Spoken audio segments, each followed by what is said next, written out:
பிரதமர் Datuk Seri Anwar Ibrahim கடா மந்திரி பசார் Datuk Seri Mohammed சனூசி Mohammed நூருக்கு எதிராக தாக்கல் செய்திருந்த மான நஷ்ட வழக்கை வாபஸ் பெற்றுள்ளதாக இன்று அறிவிக்கப்பட்டுள்ளது.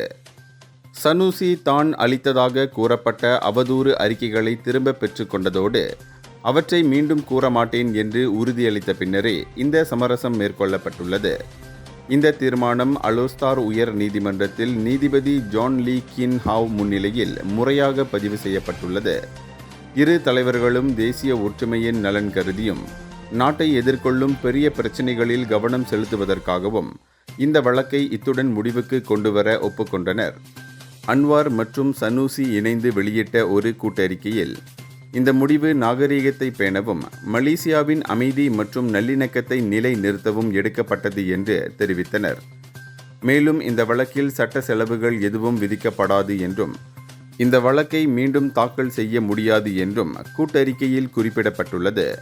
இந்த மான நஷ்ட வழக்கு 2022 பொது தேர்தல் பிரச்சாரத்தின் போது சனூசி ஆற்றிய உரையில் பேசிய கருத்துக்களிலிருந்து உருவானது குறிப்பிடத்தக்கது.